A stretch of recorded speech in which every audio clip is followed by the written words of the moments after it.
Alright, let's see if I can find this phone now.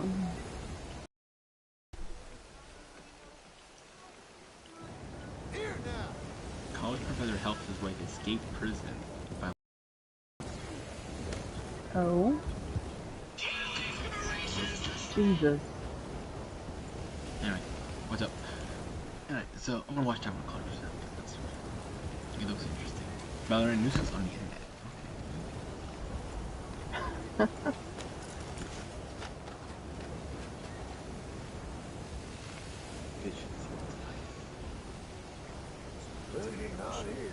Connection. 2010. Titled The Next 3 Days. Spoilers ahead. Watch out and take care. Late at night in the middle of town, college teacher John Brennan nervously drives his car with a dying man on the passenger seat. As he tries to decide what to do next, we get to see how it all started. 3 years ago, John has a normal life with his wife Laura and his son moved in a lovely house in the suburbs. One morning, after she takes her routine insulin injection, Laura is surprised to find a blood stain on her jacket and takes it to the sink to wash it. But before she's done, the police suddenly storm into the house and arrest her for murder. Laura is sentenced to life in prison, and John must raise Luke on his own. But John doesn't give up. He continues to pay a lawyer to appeal her case and regularly visits Laura in prison with Luke, who doesn't pay much attention to his mother when she tries to connect with him.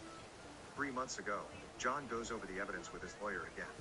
Laura swears there is another woman, but there's not enough proof to send the cops searching for her. There is, however, a lot of evidence against Laura. A co-worker saw her leaving the scene. The victim's blood is on her clothes, and her fingerprints are on the murder weapon. The lawyer points out that no matter what they believe, Laura is never getting out, so John fires her. Afterward, he visits Laura to give her this news, and she guesses as soon as she sees his crying face, causing her to have a breakdown. Later that night, John gets a call saying Laura has been sent to the hospital. After arguing with the cop and the doctor, he's finally allowed to see her for a few minutes, and he finds her handcuffed to the bed and with a bandage around her wrist that gives him a clue of what she did. At that moment, John decides he'll do anything he can to get Laura out of jail, even if he needs to go down the illegal route. He starts by reading books about prison breaks and arranges a meeting with former inmate Damon Pennington, who escaped from jail 7 times. Damon doesn't believe John's story about this being college research, but he gives him a few tips anyway in exchange for some money. Look for things that break up the prison's daily routine. Have a destination already in mind that doesn't attract tourists. Plan how to get there in advance. Stay away from stations and airports. Leave from another state. Find good fake documents. And pay everything with cash. This means he'll need a decent amount of money to last him around 5 years. The 2 most difficult parts will be 1. Dealing with Pittsburgh's bridges because since 9/11 they have learned to lock up the city in 15 minutes. And 2. Being ready to leave his parents for good and kill if necessary. As soon as John returns home, he takes over a wall to begin sketching his plan with a map, pictures, clues, and calculations. Whenever he visits Laura in jail, he pays attention to details like the elevator having a keyhole, workers coming over to fix a leak on the ceiling, and which truck stop by every day. Desperate that he even looks at all this information on his laptop while teaching his classes, and puts his house on sale to get the money needed for their future. In order to get the fake papers, John begins going to a shady neighborhood to buy OxyContin and asks the dealers for any contacts that know how to do good passports. It takes him a few tries until he finds a guy that tells him to go to a bar to find the right man, and John accidentally falls into a trap where they told him to go there to get mugged. All this is watched by Mike, a strange guy sitting at the bar. He returns to the shady neighborhood a few days later, and this time, he's followed by 2 bikes. When he gets home, he hears the doorbell ring and finds Mike there, offering him his services. John gives him some photographs and some money in advance before asking Mike not to return to his house ever again. He'll do the pickup at another location.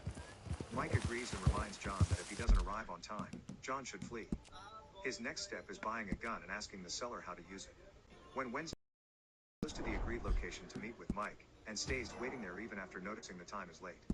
After a car parking nearby leaves, Mike finally shows up and scolds John for staying so long since the car that left had been a cop. He gives John the papers and tells him he wants this too much, and such desperation will cause him to make a mistake. John's next action is to learn how to make a bump key, which is a key that can open any door. After following an internet tutorial, he decides to try it out the next time he goes to visit Laura. Before passing through the metal detector, he throws the bump key with his regular ones in the bowl, and after the detector declares him clean, he grabs the bowl himself to hide the key in his hand before the cop can check it out. As the line of visitors is guided through the hallway, John makes sure to stay last as he approaches the elevator and inserts the key. Unfortunately, the key breaks in half and it gets stuck in the hole, so John has to throw away the half in his hand while he plays innocent and waits for the inevitable, a cop coming to the elevator and finding him. When this happens, all visitors are interrogated one by one, and the officer quickly gets suspicious of John when he points at the security camera image and says he's behind everyone.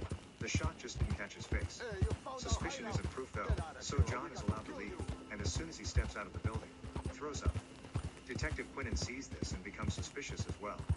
Unaware that Quinnen is keeping an eye on him, John begins selling his furniture and ignoring his brother whenever he comes by to check on him. One afternoon, when he takes Luke to the park, they receive an invitation to go to his friend Carrie's birthday party, which will be thrown in a few days.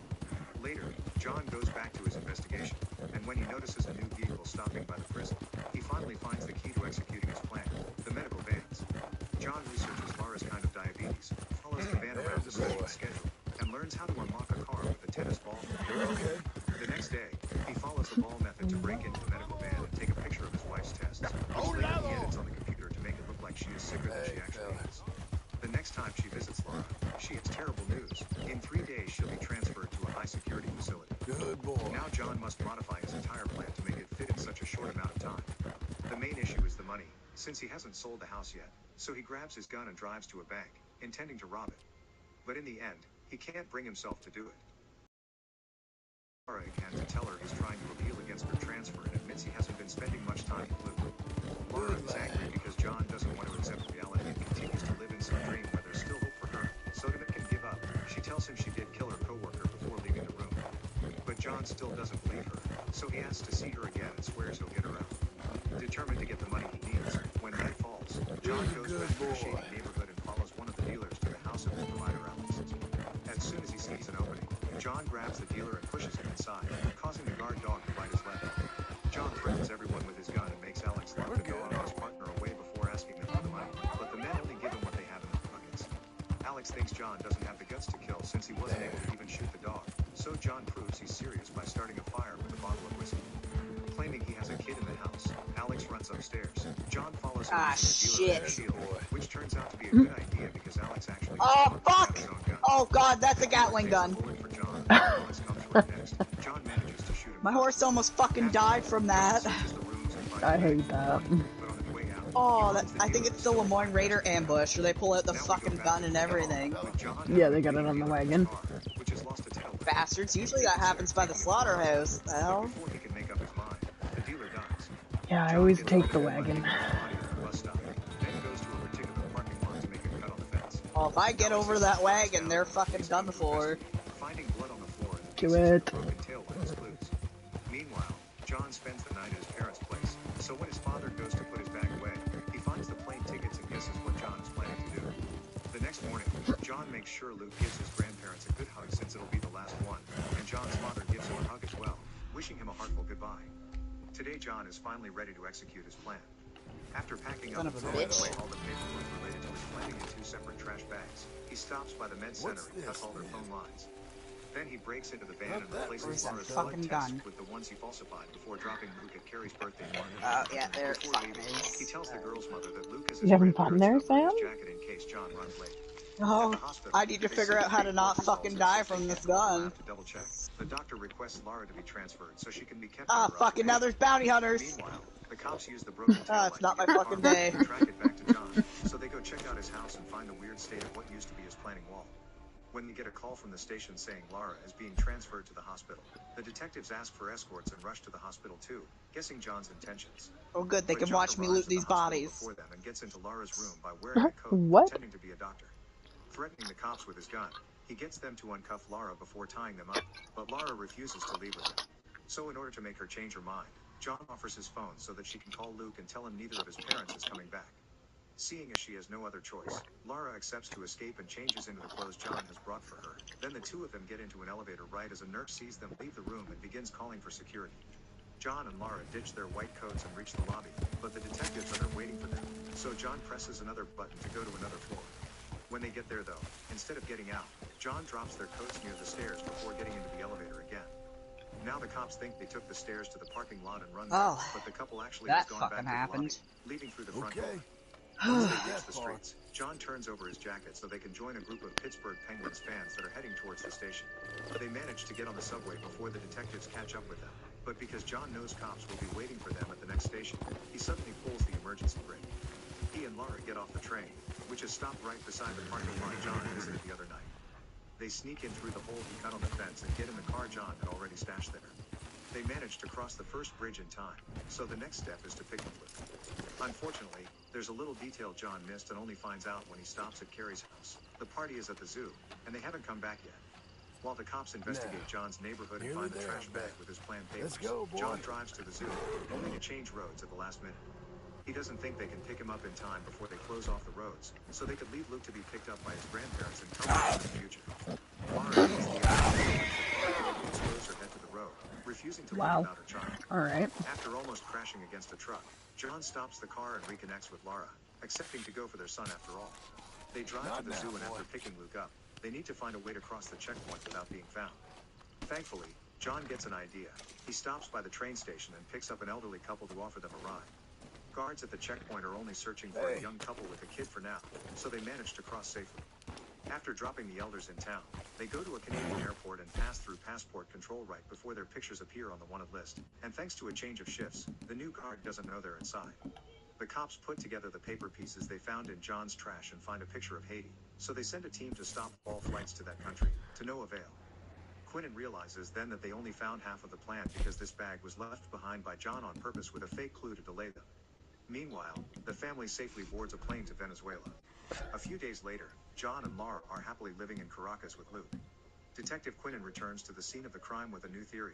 The night of the murder, it had been raining, and nobody took that into account. Laura had said that she found the murder weapon, which was a fire extinguisher on the floor and moved it so it wasn't on the way, and that was how she got blood on her jacket. She never saw the body, but on her way out, she bumped into the killer and lost a jacket button that was never found to be used as evidence. But if that day rained, the water could have dragged the button down the drain. Quinnen checks the drain and doesn't find it, but the button is right there, barely out of his reach. Laura has been innocent all along. Make sure to subscribe and turn on notifications. Interesting. So, oops. Not until she escapes prison. People not realize. Oh yeah, she's in. Oh. Seems legit. Oops. You think once somebody escapes prison, they're gonna start looking at the evidence to see if they were guilty or not? No, they're gonna get charged with escaping the federal penitentiary. Yep. Well, either way you lose. So I'll send you to a different country. How about that, fella? Yeah, unless you get to a country that has no extradition, you're fucked.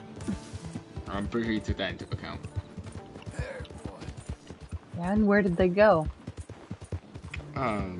They went to Venezuela, then they jumped to somewhere else. Okay.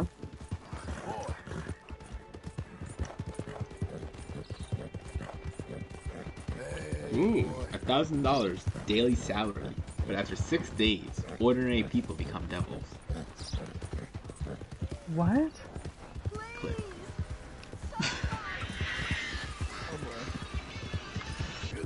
Okay, story time with Killen, apparently. I guess.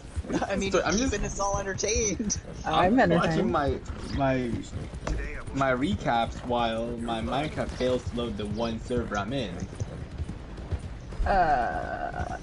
Is there like a server issue? Check the Discord. No, it's saying my internet's the issue. Yeah, but you and I both know your internet's better than that. Yeah, no. So I did. I was like, let's double check. I joined a different server. Yeah. 4 servers in. So far, so good. My server, not so good.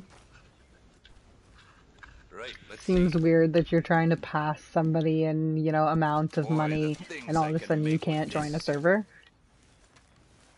Well, they're not a mod either, so. Hey, boy. Okay, back to my show. Thriller film from 2010, Back to titled The the Experiment. show. Okay. Watch out and take care. While working in a retirement home, Travis receives horrible news. He's been laid off because of budget cuts. The next day, he attends an anti-war protest with a friend, who reminds him of all the test subject jobs he would take in college to earn some money. A commotion suddenly takes over the protest when a soldier jumps to beat up the protesters, pushing to the ground a beautiful woman that Travis has been watching. Travis jumps in and pulls the soldier back, threatening him with his fist but not actually daring to punch him. The police take the soldier away and Travis checks on Bae, inviting her to have a drink with him after the protest is over. At the bar, they share their activism experience before Bay confesses this is her last protest because she'll be moving to India, and invites Travis to do the same. It's impossible for him to do so without money, but he does ask to see her again before she leaves. Later, Travis checks the classifieds and finds an ad requesting people for a behavioral experiment that will pay $1,000 a day for 2 weeks and decides it can't hurt to try. The next day, he goes to the first meeting where he befriends and chit-chats with 2 other volunteers, Michael and Benji. The person in charge is Dr. Archuleta, who makes them fill out a form before explaining what it's all about. They'll be testing the conditions of life inside a state penitentiary, and the only requirement is that nobody has served any time. The participants will be safe at all times, but they must remember that some of the subjects will be deprived of their civil rights. Afterward, the doctor runs some tests to decide who will be the 26 chosen ones, including a recorded interview with morally charged questions. Travis replies he doesn't have a history of incarceration or violence, and his interest in religion is a simple no. He bases his ethical decisions on what he feels. Michael tells them about his time as a Boy Scout and in the drill team, also various church groups because he's devoted. Another volunteer called Chase says he's lived his life based on 3 things: women, pot, and smiles. Smiles. Volunteers are taken to a sealed room where Okay. they're shown juxtaposed images, including Live your life things based like on children and smiles animals and more violent things like and a clips from the fucking news. hat. Sometime later, Travis goes to see Bay to spend their last time together. As she kisses his soft knuckles, she tells him she knows he wouldn't have hit the angry soldier at the protest. They also talk about India, and how Travis will find her there when the experiment is done. Travis is chosen for the final group, and when the day comes, a bus picks up all the chosen volunteers, which include the new friends Travis made during the meeting. On their way to the prison, they all think about their loved ones and the answers they gave about them during the experiment. Benji remembers a barista from his favorite cafe and answers in the interview that women are everything on God's green earth. Chase thinks of a random fling he wasn't exactly kind to. Michael thinks of his extremely controlling mother, and Travis thinks of the moment Bay gave him her bracelet. When they arrive at the prison, the bus driver doesn't allow them to take their bags, which leaves Benji worried. On day 1, Dr. Archuleta gives them a talk and the last chance to leave. He swears that violence isn't allowed, and if they see any through the cameras, the experiment will be terminated. Michael, Chase, Basha, Helwig and 2 more volunteers are chosen as the 6 guards, while the other 20 will be prisoners. Guards must not allow anything from the outside world to come or go from the cell block, and there are 5 rules that the prisoners must follow at all times. They must eat 3 meals a day and all food must be consumed. There will be 30 minutes of rec daily. They are only allowed in prisoner-designated areas. They can only speak when spoken to, and they can't touch the guards under any circumstances. Those that break the rules must be punished commensurately. If any person leaves, nobody gets paid. If a prisoner does break the rules, the guards have 30 minutes to choose disciplinary action. If they fail to do that, a red light will be turned on, the experiment ends and there won't be any payment. After the doctor leaves, the guards prepare the prisoners like a real prison, washing them all with a hose. Easy now. Basha shows pity for having to put them through this, but Chase is already having fun calling them names and humiliating a volunteer called Oscar. Afterward, prisoners are put in a line while the guards read the rules. From now on, inmates will be addressed only by their numbers. Travis ends up in a cell with Benji, who is a graphic novel artist, and Nix, a man who insists to be referred to by his number. A flashback of the interview shows why some of the volunteers have joined the experiment. Nix and another man simply mention the cash. Michael is doing it for his mother because she broke her hip and he needs to pay rent. Chase wants to impress women with the money, and Travis answers he wants to escape. During rec time, the prisoners are playing basketball and one of them accidentally hits Basha in the face with the ball. The guards take him away to look at his wound, and while Basha insists it's fine because it was an accident, Chase and Helwig insist this has broken Rule 5. Not wanting to risk the light turning on and losing the money, they all agree to punish the prisoners in a way that matches something supposedly accidental. So the man that threw the ball is asked to do 10 push-ups, which he refuses to do because it was an accident. In response, Chase makes everyone do the push-ups, and Nix immediately jumps into it, so the others have no choice but to follow his example. Michael is amazed by such a response and begins to enjoy the taste of power, especially when the 30 minutes pass and the light doesn't turn on, which means they did the right thing. On day 2, the prisoners are served a classic horrible prison lunch. Nix finishes it all before leaving, but the rest refuse to eat the weird thing goo, so Helwig and Chase remind them that would break a rule. Travis responds by dropping his food on Helwig's hands, so the guards try to punish them with push-ups again, but the prisoners ignore them and everybody starts throwing food and trays at them. The guards discuss what happened. Chase is frustrated because the only reason the prisoners do that is that they know the guards can't beat them up. Ugly gator. Michael suddenly remembers the time he was accepted into a fraternity, which had similar rules, and arrives at the conclusion that to break the prisoners' wills they have to humiliate them. As punishment, they decide to enter every cell and empty a bunch of fire extinguishers on the prisoners. Michael also drags Travis out and handcuffs him to the cell door, so he'll have to sleep on the floor for being the instigator. Afterward, when Michael goes to the bathroom to wash out, he discovers his body enjoyed having power a little too much. In the middle of the night, Benji asks for help. He's having heat flashes because his blood sugar is low, but the guards just tell him to go back to bed. On day 3, Michael reminds everyone to play by the rules, but he gets angry when he notices Benji hasn't left the bed because he isn't feeling well. The guards check the file he filled out saying he's diabetic, but he regulates it with diet. He had brought some candy bars with him, but they didn't let him keep the bag when they arrived. The guards force him to leave the bed anyway, and Travis tries to defend his friend, causing Michael to get angrier and angrier when nothing he says manages to make Travis obey. The anger gets Michael to take out his police baton, but Travis reminds him that violence would make them lose the money. The guards cut in to stop Michael from doing anything stupid and send all the prisoners back to their cells. Nix and Travis have a little talk about the intentions behind the experiment, and Nix thinks they are throwing animals in a cage to see who becomes a lion and who survives. Travis doesn't agree because he thinks humans are higher on the evolutionary tree and confesses he knows Nix lied on his application and had been to prison before, a conclusion he reached when he noticed his wearing a tattoo. Nix makes him promise not to tell anyone and reminds him he should behave not to get into trouble, because these guys behave just like regular guards. This is why Nix always follows the rules without hesitation. He just wants his cash. Back in the office, the guards are having a chat too. Chase thinks the prisoners will revolt at any moment, and while Basha doesn't agree because it would cost them the money, Michael does think they should do something to scare them into submission. The guards take Travis out of his cell and tie him to a chair to shave his head while a drinking Michael gives him a speech about weakening the leader. Then, Michael asks him if there will be respect from now on, but Travis just insults him. Furious, Michael kicks the chair to make him fall, then proceeds to urinate on him, an action some guards like Basha disagree with, but others decide to join. Because the light doesn't turn on, the guards assume their punishment is approved.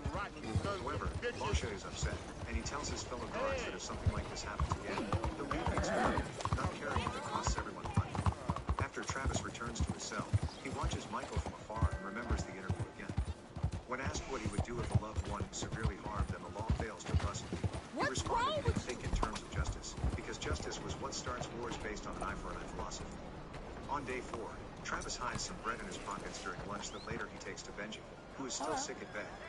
Benji admits he needs insulin and he lied on his application to be accepted, thinking he could control it with food and tough it out. Welcome back. Travis wants to tell the guards or the scientists, but Okay, Benji let's take a refuses, look at it. saying he needs to do this to stop feeling like a fraud. Later at night, Chase tries to get busy with his hand, but Howard asks him not to do it in the room. Meanwhile, Basha comes by the cells to check on Benji, who is still unwell.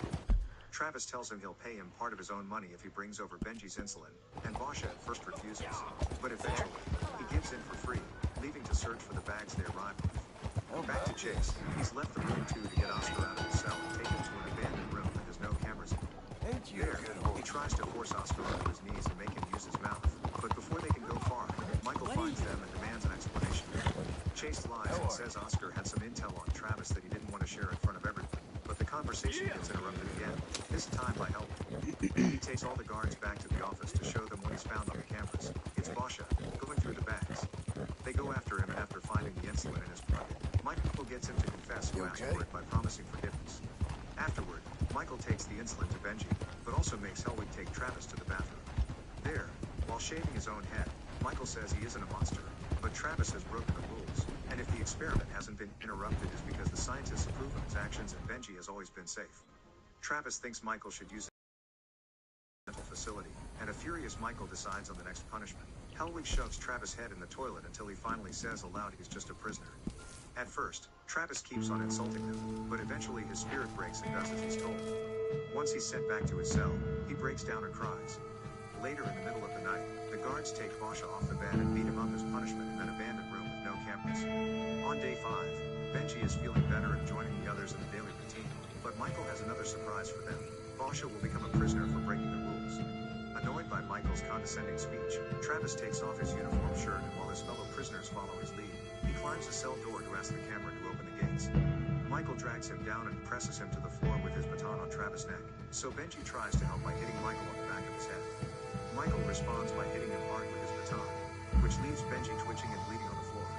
As punishment, Michael orders the guards to divide the prisoners up and isolate them so they can't communicate. Travis gets the worst of it when they lock him inside an old boiler pipe for the night, and even in that pipe there's a camera. One of the guards isn't very happy with this mess and wants to leave, calling Michael crazy. But once again, Michael reminds me no red light means they're behaving correctly, so nobody is leaving. On day 6, Chase visits Oscar in the abandoned room to hit him and finish what they started the other day.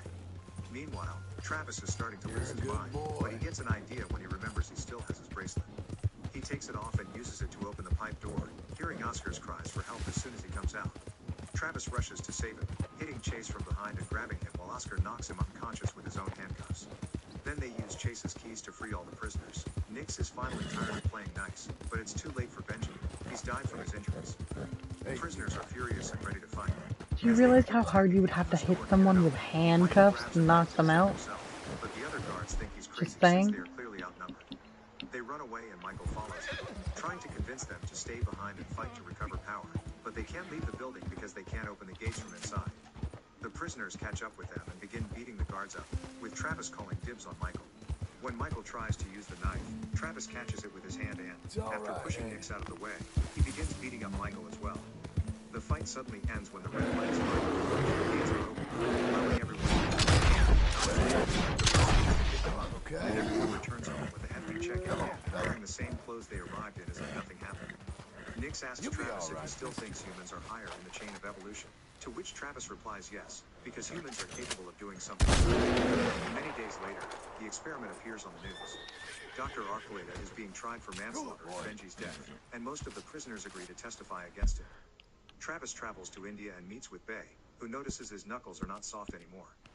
Make sure to subscribe and turn on notifications so you can watch more. I don't even know where to begin to poke holes in that.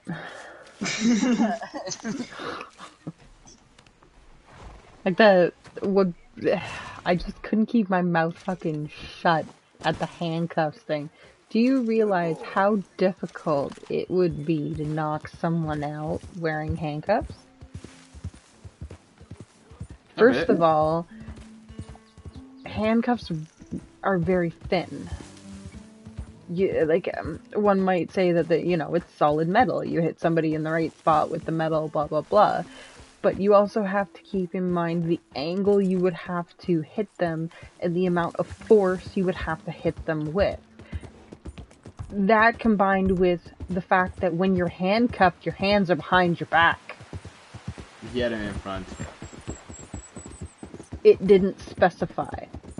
I know. Right, so it's left to assumption. 98% of the time, when you're handcuffed with your hands behind your back, especially when it's by a cop. Because they know you have leverage with them in front of you. It's also, if you have your handcuffs in front of you, it is easier to slip your hand from the cuff itself. If a police officer or somebody who is in a position of power cuffs you, they do not allow you to have your cuffs in front of you. No, this one didn't pay the price. Who's a good boy? Still, you can't hit someone hard enough with handcuffs on your wrist. Do you realize how difficult that would be? Remember, there was 2 people under one guard. One was not handcuffed. One came out of solitary confinement, and the second one that was handcuffed, but facing the front, was on the wall. description said the person with handcuffs knocked them out. We're okay. Correct. You had the handcuffs around the guy's neck.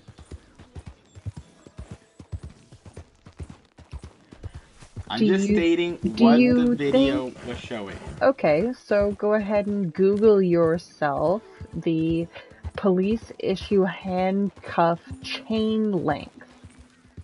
I guarantee you it's not long enough to strangle someone with. Okay, well, again, this is a movie, so you're gonna exaggerate a good amount. As I said, I don't even know where to begin to poke holes in that shit. But some parts of it are true. Some parts are arguably believable. This is based off of this movie is based on the Stanford experiment, which happened in 1971. Okay. Well, August 14, 1971 to August 20, 1971. Based on the Professor Philip Zimbardo. And this is a 2-week experiment, not 1 week. It is loosely based off of an actual real experiment. Very loosely, if I recall correctly. They still had the guards, they still have the prisoners, they still had certain... Right, and the thing is the description of that doesn't even go into the actual experiment itself, to be truthful. No, but that's what the movie's based off of. Because the argument is what are people willing to do if they have the, you know what, quote-unquote, go-ahead? That red light would have turned on no matter what they had done. So what were they willing to do in that period of time? And they didn't even touch on the actual psychological bit of it, which is kind of way more fucked up than what they went on about. Just saying. Ooh, city refused to pay $6 million judgment against detective. There's a boy. What a shock. Getting gonorrhea isn't that bad. I wouldn't know. I'm clicking. I'm clicking that one. Party that turned out to be a bang party. 50 people later. And still alive. And you moisturize 50? Wait, did she say 50? Yes. So, shouldn't watch. Sorry. Yes, I needed that. 50. Okay. Here, okay. I'll even rewind. 50 people later. So we went to this party that turned out to be a bang party. 50 people later. And still alive. And you moisturized your face. Yeah. And, That man is a legend. You never caught anything. Getting gonorrhea is not really different from getting like strep throat or something like that. Shut the fuck up. What's up, YouTube? One Man Podcast back with another video. Give me the HBO special. Without special, hit the like and the subscribe button for more content. I'm Let's get sorry. right to the video. I had just gotten over a breakup, so I was looking up like little party events by myself to see what I like without like having a man's opinion about it. So I went to this party that turned out to be a bang party, and 50 people later, you know, You was being promiscuous, mischievous. a situation happened, changed my life for the better. All condoms? Yeah, of course. I'm asking, I'm sure. I doubt it. One of them popped at a 50. I don't care if you alive or minutes of motherfuckers with no condoms and still alive. And you moisturized your face. Yeah. And You were fucking disgusting. I'm gonna say this. Like for real. Now, I had overheard once upon I heard you say something that you don't take showers but twice a week and you baby wipe it through the rest of it. How do you feel about that? You being another woman sitting here at the table. What do you feel about a woman that says that she likes sex just as much as she does, right? And she only takes showers twice a week and she baby wipes it through the rest of it. I feel like these are two like kind of like separate qualifiers because like how much you like sex is in determining how many times a week you're having sex. I'm talking about taking showers after the show. Don't be fucking nasty. You seen on some of the scenes? You guys know why? What is that? It's when the guy goes in one girl's mouth and Yeah, three nasty motherfuckers come together and do even some more nasty.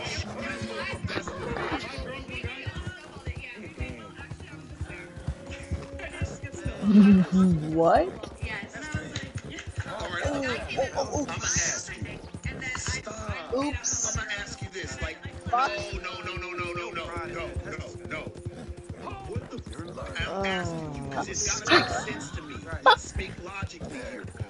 What the fuck do you honestly gain? I want to know what you gain out of this because you gotta make it make sense to me. What's the accolade that you gain? They're millionaires. I don't give a fuck about that, man. What are we talking about? Motherfuckers, that's some problem, motherfuckers. No, because you so quick to look, well, they're this. No, man. Look at the shit for face value. That's the problem with us today, and that's why they get the slide with all the bullshit.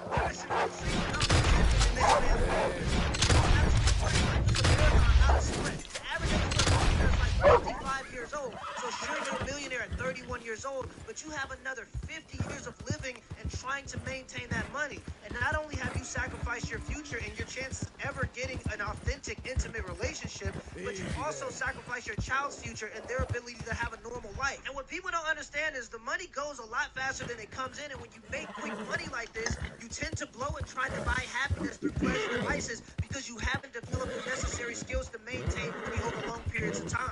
Just look at people who win the lottery. Best case scenario is they end up bankrupt, depressed, divorced with a drug addiction. Worst case scenario is they end up ending themselves or in prison. And let's just be completely honest. You're not going to convince me that a person that is not going to wash their own ass daily is the same kind of person that in their free time is learning how to diversify their portfolio. A person who is willing to sacrifice their future and their child's future to make a quick dollar is not the same kind of person that's going to learn about long-term assets like real estate. Let's just be completely honest. I know somebody's going to try to bring up some adult actress that invested in Ethereum when it was $10, but that's the one-off. That's the lucky break. That's the I, exception to the again, rule. don't even know Generally where to speaking, start these with are that two shit. totally Go on. We're only at the halfway mark. Go on. Well, actually, almost the halfway mark. They're Go not on. even touching the issue. Just, I want to wait to see if they actually touch the issue. Play the rest of it. different types of people. Even if you do find a way to maintain the money, is that really what you consider a successful life to be? What are you going to do with the rest of your life? You're probably going to be alone because your friends actually have families that they care about, that they actually love, so they're not going to be able to spend all the time in the world with you. Do you plan on retiring at 45 years old and spending the rest of your life sitting on a beach slurping Moscow mules, turning into a raisin? Or are you going to be the old sunburned drunk lady that howls into the bar and tries to hit on college-aged men? I completely agree with Jordan Peterson's recent statement. Most fulfilled adults have an intimate relationship, they have a family, and they have a career. If you don't have an intimate relationship, if you don't have a family, and you don't even have a career because you're 50 years old and you can only slang coochie for so long before it gets old, you're going to be miserable. I give you 5 years max before you throw yourself in front of a bus. Problem with it today, and that's when they get to slide with all the bullshit. That's none of your business what I do. See, that's the difference. That's the difference between me and you. How come it's your business what we're doing, but not ours? But you already put your business out. Y'all started it off the jump. Your man sitting there juggling nuts and like clown. Snow, my man, snow falling, snowballing, snow calling. I don't know, bro. I'm just looking at it for what it is. They started the conversation off with the nasty. So I'm just trying to figure it out. What's the self-gain? What the do you really get out of it? You got to make it make sense to me of why you do it. I like it. Yeah, we're having fun. Having fun. Right. Yeah. Y'all catch something that y'all can't get rid of. Bingo. It happens, and then you get tested all the time. But that's my But how about the people? No. How about some of the people that you deal with? Have you guys ever caught anything? Oh no. No, I have like, you know, I it's don't a even- miracle of God that I stand. Or you can Stop the cap. How they said What that. a miracle, I haven't caught anything. Oh my god. From what I know, my knowledge in their world while working with our great white man Adam 22, I think people do catch it. Adam just had gonorrhea, Yeah. and he talked about it publicly. You feel me? You feel me?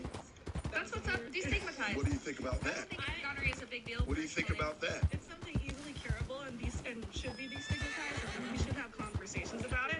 People do catch it. All that. Why are you over here trying? No, let's not try to sit there and try to go to statistics. No, let's really look at it. You say, Wow. no, I don't feel that, but you pretty much treat it like, no, I ain't gonna catch. People get tested. No, people slip through screenings. That's what I'm saying. It happens. You know what I'm saying? Not every test can be accurate 100% all the time. Hell, they tell you even condoms ain't always 100% effective. And when you sleeping with Things dudes, can happen. All types of stuff. It can happen. I'm saying you try to act like you just love and it's just we got it under control. Right. We got it all figured out. It's all good over here. We got it all figured out. Ain't nothing gonna happen over here. And you know damn well that's a fucking lie. Don't be lying to these viewers. Exactly. Don't lie to them that way and try to say like it's just really raise the awareness then. Exactly. That's what you're gonna do. Be honest. Bring the awareness with the nasty. And I can respect that. Getting gonorrhea is not really different from getting like strep throat or something like that. Shut the Man, what? Man, who brought these? I did have one You thing. playing with me today? You too. I was Repeat that again. Hold on. Repeat that again. I mean, you can treat it with antibiotics, so getting gonorrhea is not really that different It's from not getting that strep bad, throat. huh? I don't think it is. It's like gateway and STDs. Oh, it's not that bad. What's next? Oh, AIDS, it's not that bad. You just take some pills and, for the rest of your life, and, you just got to live with that. It's okay, though. You can still live with it. You can still, that's fucking crazy. It's not the 80s. It's not about it being the 80s. If it was the 80s, it'd be HIV, but anyways. Y'all don't catch something y'all just can't get rid of, boy. I hate to say it. Wait, so you ate somebody's ass, you gave me pink eye, and then you gave 9 other people pink eye. Yeah, because there was 9 other people there. But, like, it was just pink eye. It doesn't make sense to me. If you catch something as simple as pink eye, how you know that you really, if you just moving through like that, not being safe, how you know that you're gonna be careful for any other thing that might come your way, man? Because you never know, man. I'll tell you this, AIDS comes off the most handsome man, the man that you feel that day, whatever. It can happen in an instant, man, because you're so open with yourself. Just learn to be a little bit more exclusive. I bet you it'll be dope for you. Can still go do the nasty shit, but do it squares to me. So if you're gonna do it, go do it with one man and live your life if you're millionaires. Exactly. And that's exactly it. I'm all for freedom of choice, so do whatever you want to do as long as you're willing to accept the consequences. But tell the truth and be honest about the consequences. When you're honest, it shows that you have self-awareness and is much more respectful. Because a lot of these girls will get on these platforms and slang hopes and dreams with a smile on their face, and the young girls that are watching this stuff are actually believing it. They start to think, all I got to do is take a few pictures of myself, and I get money, and I get to travel for free. Not understanding that the only reason their favorite Instagram model was in Dubai is some Arabian prince paid her to get flown out to sleep with a camel and get defecated. They don't talk about the mental health issues. They don't talk about the drug addiction. They don't talk about the STD. Women who engage in this type of work are at least 5 times more likely to have an STI than women in the general population. 53% of women in this line of work who have the gift that keeps on giving don't even know it. And the craziest part about this is humans naturally take the path of least resistance. That's what we do. And these people are considered to be influencers, meaning they have a large enough following to influence other people. So when you have a whole generation of gullible young women who have been taught that they have to be strong, independent women, they're going to try to find a way to do that. And they're going to see this kind of stuff. Till next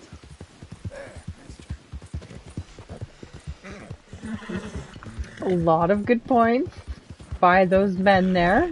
Absolutely. One severely missed is the overall need for attention. Now, when we boil things down to instincts, women choose one partner, and they will get courted by many different men, and they will pick the man that is considered the most, the best one to create the best child. And I'm sure there is probably already 8,000 feminists screaming at me over this. But men will look to mate with many different women. Women will look to find the best man. If you are a female and you are looking to mate with that many men, you have one of the worst deep-seated emotional issues that you need a lot of therapy. And that is just like the easiest way to put it.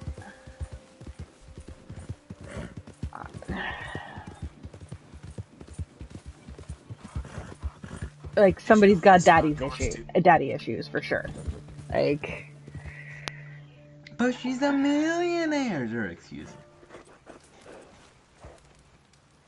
And as stated by the men there, millionaires are susceptible to suicide. Why? Because they're given this image that they have everything that they want. Because in our society, the money is quote unquote what we want, what people are desiring to get, that image that we're trying to strive for. And then we get it and we're still not emotionally satisfied. And they don't know how to handle it, and they're up on the top and they're by themselves. They don't have anyone to talk to, because anybody they can talk to, they really can't, because they're not their friends and they're just looking for payouts. And they wind up killing themselves. I'm gonna watch a Cars Fact. A car fact? The boat in the beginning of the movie that's transporting Finn McMissile is an almost exact replica of another popular boat. Do you recognize it? It's the Northwestern from the Discovery Channel television show Deadliest Catch. The boat is even voiced by the Northwestern's captain, Sig Hansen. Did you know this about Cars 2?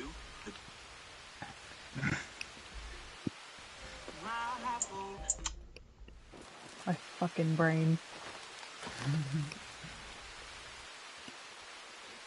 Did you notice this in Venom? In the scene where Eddie Brock bites into a lobster, it begs the question, what is the lobster actually made of?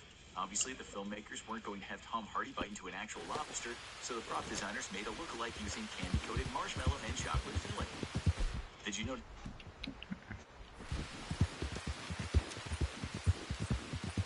I now have to kill cougars with a bow. Battle of the Smithsonian, after Kamunra said he does not blink once on screen for the remainder of the movie. Did you know that a night at the museum, Battle of the Smithsonian, after Kamunra said who cares? He does. Either. What happens if mail can be read in your handwriting? Very. What did you say? What happens if mail can't read your handwriting? Learn how to write. Quit starting off your videos with long, irrelevant jokes. Everyone hates it. Just get to the point, you stupid content monkey. I was never quite sure what Grams meant by all that, but anyways, let's talk about the mail. So, you ever wonder what the post office does when it's hard to read the address on some mail? Well, me neither, but we have to make like 7 videos a month, so we're going to talk about it anyways. In the United States, when you send USPS mail to someone, like to reorder your dentures or something, it'll get processed by a big giant machine called an automated mail processing machine, or AMPM, which scans the address on the front of it and then tries to figure out what it says. When the first high-speed optical character reading mail sorter was rolled out in 1965, it essentially sucked in the way that most old computers sucked, but the modern AI systems are really good in the way that new AI is smart enough to write HAI scripts by itself without making a simple mistletoe. The newest USPS machines typically can read 98% of handwritten addresses and 99.5% of machine-written ones. If the machine manages to read your handwriting and match it to the massive database of addresses the government keeps on hand in case they ever decide to take your guns away, your letter will go on its manipulation. It will no doubt throw it to the fire because of how you betrayed her all those years ago. But what if your handwriting sucks even worse than a thing that sucks a lot? Well, then the machine takes a picture of your chicken scratch and sends it to the place the dreams are made of. The Remote Encoding Center in Salt Lake City, Utah, where a team of 1,700 workers spent all days staring at that handwriting and trying to figure out what it says. Basically, it's like being a middle school English teacher, except with a lot less bad poetry about parents getting divorced. The Remote Encoding Center processes about 5 million pieces of mail on an average day, although that balloons up to 11 million in December, apparently because of some child-obsessed elf or something. A new employee can typically process about 750 addresses an hour, while more experienced ones closer to 1,600 an hour, although that's nothing compared to the 9 million a minute Sonic the Hedgehog could do if he worked at the REC like in this fanfiction I wrote. REC readers are trained by a 55-hour test that the workers describe as infuriatingly difficult to complete, which coincidentally is the same thing people said about my Sonic the Hedgehog fanfiction.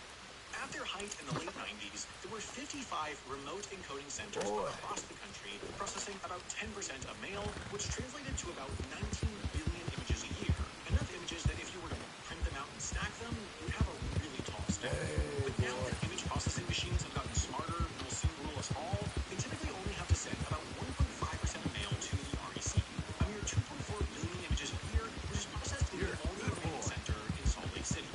But what if your handwriting sucks so bad that professional bad handwriting readers can't decipher it? Well, then it goes to a dead mail center, which sounds like a name for Jeffrey Dahmer's house, but is actually a building formerly known as the Mail Recovery Center in Atlanta, Georgia. Once mail arrives at the MRC, they do the same thing as my 15-year-old arch nemesis, in Markham. Find out what's inside.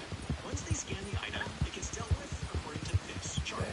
Credit cards are held for a week and shredded, international passports are immediately sent to the relevant country's consulate, and license plates are held for a week then sent to the state DMV.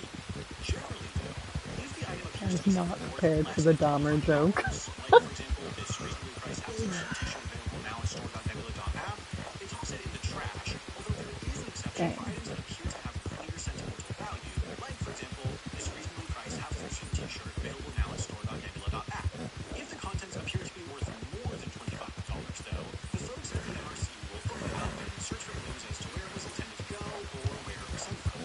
If they do Alicia Silverstone and come up clueless, the item gets held for 60 days to see if a claim is made, and if it isn't, it gets auctioned off by the government through a partner called GovDeals.com, where anyone can bid on it. Anyone in the market for a Leatherman multi-tool set? A tire bike? How about electrical insulating gloves? All of this is to say, Next time you need to send something, try to write legibly, or else the 95 pairs of insulating gloves you were sending to your grandmother are going to end up in my pocket at a reduced auction price. So, you know how everyone loves our jokes? We always get comments saying they're as good as Elon Musk's SNL monologue, the Garbage Pail Kids movie, or season 4 of Community. Well, to demonstrate how we attain perfection. Okay, now I know. They made the video. What video? What video? You will hear about it in a minute. Jesus, Murphy! What? I'm right here. Are you Murphy? No, I'm Jesus. This is a video about bricks. Now, if you've been watching this channel for a while, you may know a bit about bricks themselves, but you probably don't know about the brick tax of 1784. To help pay for the war with the soon-to-be United States of America, King George Find something else. began taxing bricks at 2 shillings and 8 cents per 1 Save pound of bricks. that shit for later if that's what you want to watch. Find something else. Why? I don't give a shit about bricks. It's interesting. Not for me. Find something else to watch. I give no fucks. But I want to watch. I don't care. Find something else to watch other than bricks. Fucking hell, you fucking nerd. Well, I know by the composition of bricks. Okay. 1924. And you go ahead and you try to convince me you're not a goddamn nerd. But you go ahead and you're like, oh, this video I wanted to watch! Oh my fucking god! And it's about bricks.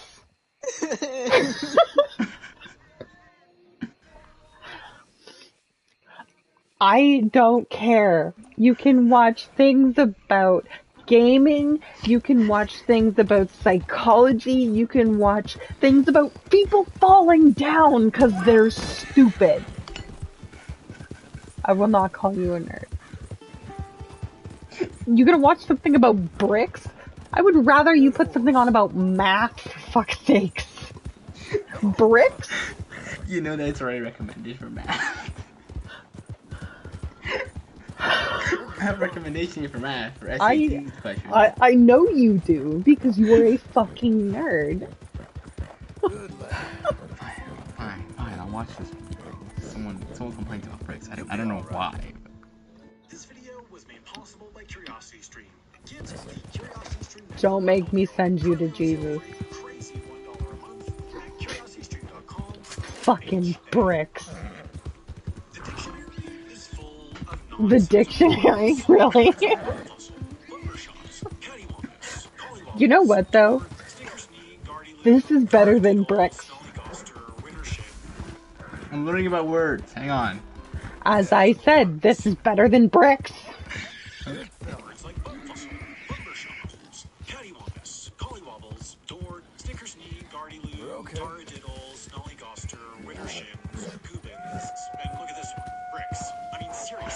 Bricks?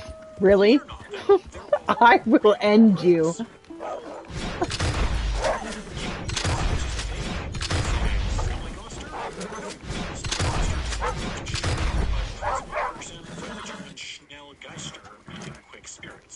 Bumbershoot? Nope. A bumbershoot is a weird nickname for umbrella. Is it bricks? Wrong again. That's a real word meaning something we refuse to make a YouTube video. The imposter. I'm gonna end you. Don't feel bad if you were fooled, though. So were the editors of 1934's Webster's New International Dictionary, 2nd edition. You see, when these smart brain word people were typing up what all the different squiggles meant, in between dorsopsis, which is a type of small kangaroo, and door, which means having a gold coating, included a listing for door. Defined simply as nerds. Also, door was Hey, you would have fit in, Kellen. Well, Webster's first edition, or Word War I, used to include abbreviations as their own words. For example, KM for kilometer would be its own entry between kin and meal. In 1933, the second edition of World War II, the original decided to move abbreviations to their own section in the back of the book. One fine 1931 day, Webster's chemistry editor sat in a black and white room, because Cook had been invented yet, and wrote up a 3x5 card that read D or D, cont/density, meaning to communicate either uppercase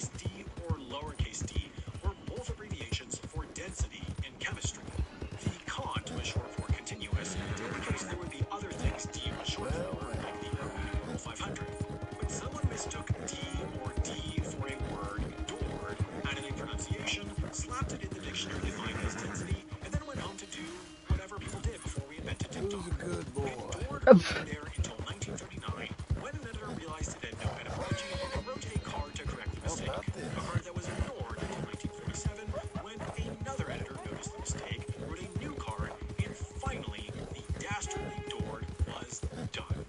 Dord, though, is not unique. In fact, every dictionary has at least one mistake.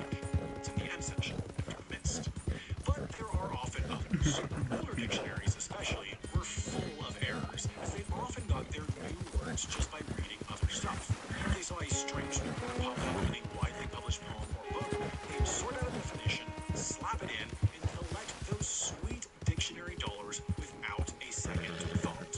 But sometimes, typos in published works would lead to dictionarians mistaking errors for words. Words like nine, defined by many 19th century dictionaries as a Hindu torture device, but which was actually just a typo of knife in the Edinburgh Review. The same thing happened with Morse, a misspelling of nurse in an edition of Sir Walter Scott's The Monastery. Plus, several years ago, when the people over at Wendover Productions named their channel, they accidentally hit W instead of B, and just look at what that led to. In all of these cases, though, the typos didn't end up creating real words. The error was noticed, the word removed, and most people were too busy doing what people always do. Fighting wars, dying of preventable disease, inventing new ways to fry stuff, to have noticed in the first place. The honor, the only known, accepted word to be created solely by typo, goes to, please, expedient, which means to hasten. It's a real word listed in the dictionary and used in scientific journals and center reports, and this tweet by @belongman24. But if you're thinking, that sure looks a lot like the word expedite, and it also has the exact same definition, congratulations, your brain is one sentence out of this. You see, back in 1605, a British politician named Sir Edmund Sandys wrote expedite instead of expedite in an essay, and the 1623 Oxford English Dictionary mistook that typo for a new word. This time, though, by the time the etymological mistake was realized, expedient had become so commonly used that it was considered a legitimate word. You okay? You see, the rules of language are only useful insofar as they help people communicate, which means that if enough people start saying a word wrong, it turns out they aren't saying it wrong anymore. They've actually just created a new word. Much like a middle-aged white man or the United States of America, a misspelled word can fail its way into success. And this happens all the time, usually not because of errors by dictionaries, but errors by people. Take, for example, the word pea. One pea was once a pea derived from Middle English. If you had more than one slimy little punch ball, you had peas. My bow. Thinking it was the plural of pea, a word that didn't exist. It would be like if you heard about glass and thought that referred to having more than one glass. But enough people started referring to a single piece as a pea, and pea became the accepted word. This plural confusion is also how we got a cherry, which was originally a cerise. By the way, if you had a cherry allergy, originally you would sneeze until people started misreading the long S created in sneeze. There are also lots of words that developed because of confusion about a and before words. Notch was actually och, but so many people misunderstood un-och as a notch that the word changed. Same with oot, which was an oot, and nickname, which was an eekname, eek meaning to lengthen. The opposite process happened as well. Orange was originally naranj, but a naranj got misunderstood as un-orange, which also happened to apron, which started as napron. Plus, the snake we call an adder should actually be an adder, but people apparently got tired of sounding like they had a stutter while trying to communicate what had just poisoned them. In the end, it turns out that little mistakes can have a big impact on words. Other times, though, big mistakes can have a little impact. That's how we ended up with my new Nebula original, Sam from Wendover Presents, a very good trivia show presented by Sam from Wendover. All three parts are out That now. plug, though. What? Anyway. It was not important. Pretty much like just the entirety of what I just listened to.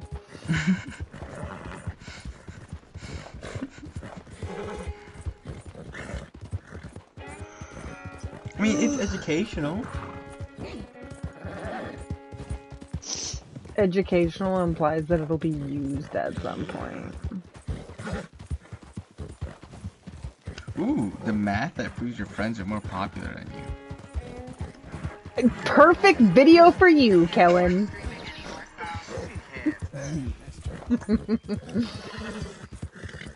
Well, I'm gonna head off for the night. Good night, Sam. Save yourself. Bye. Everyone Bye. feels that way sometimes. Now, some people will tell you that it feels that way because of the false lens of social media, or because you're being too self-critical. But I'm here to tell you that you feel that way because it's true.